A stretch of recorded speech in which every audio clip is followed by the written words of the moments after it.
Lassies and lads, welcome back to another tutorial. After many messages of what tricks you'd like to learn, there were some really good ones, actually, some good suggestions, but I'm going to go with how to pick up girls. No, I'm only joking. I'm going to go with the Whirlybird. The Whirlybird. The Whirlybird.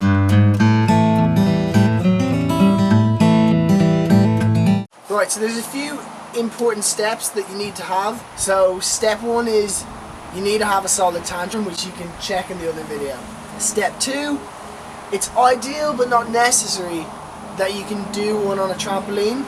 Step three, you just gotta go for it. So let's go back and break it down now. So on the approach for a Whirlybird, you actually want to give it socks. Like, you want to give it a lot more than on a tantrum. As well as that, you want to load up your front foot more so than on a tantrum.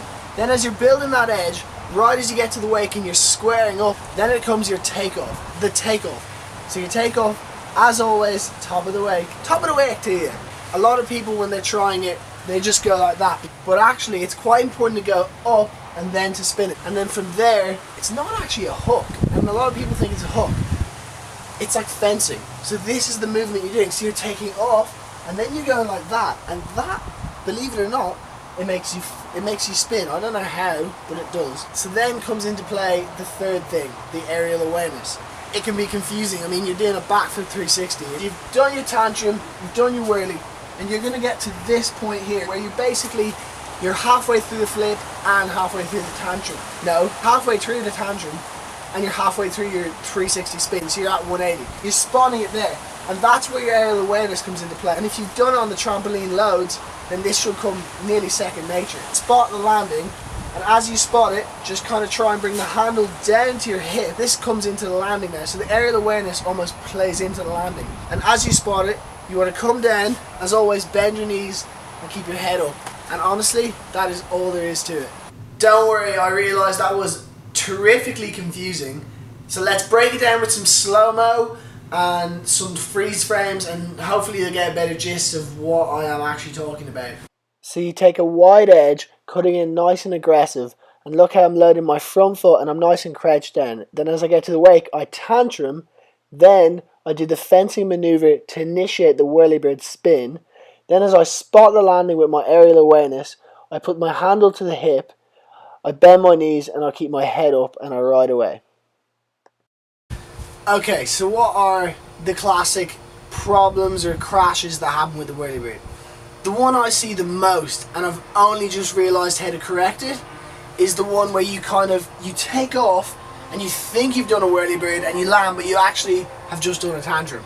What that is, you're taking off and you're locking with your shoulders. So you're not actually doing the fencing movement, which is going to let your shoulder roll in as well.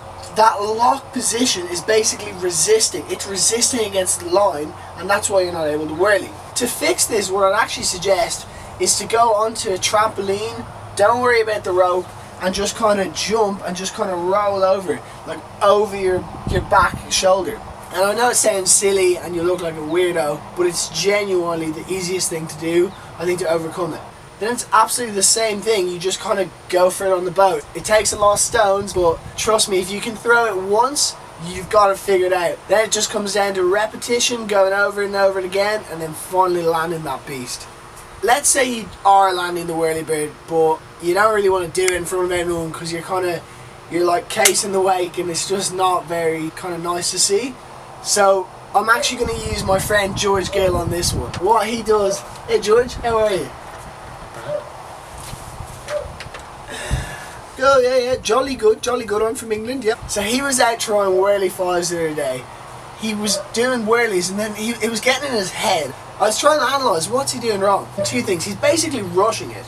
He's leaving the wake a little bit early, he's not waiting till the top of the wake, and he's pre-spinning, so he's not doing that tantrum into whirly.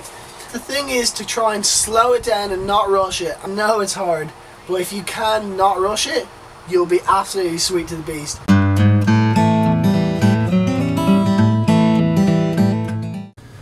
Right, so one last thing I forgot to mention was when you're doing the fencing movement, it's kind of like a helicopter. So basically what I was saying about not whipping it was because If you whip it, you're going to break the Tantrum effect. So you need to kind of spin around the line, and that's kind of what I was referring to there. Right, we've worked late into the night time, 9:30. I thought it'd be good this week to do something a bit more tech in case there's someone looking for harder tricks like a Whirlybird, which there was. But next week I'll go back, and a lot of people ask for the basics of spinning and 360s and stuff, so I'm going to do that one next week. Now go smash some Whirlybirds. One last thing, I also have an edit that's going to drop next Thursday. It's kind of more of a mashup of clips put to some music, Irish music, and I'm really actually quite proud of the writing that's gone into that. Not necessarily the editing and the filming, it's all from the boat, but I'm excited for that, and hopefully you guys will enjoy it. There's some bangers in there for sure, and I'm really stoked on it. That's a wrap!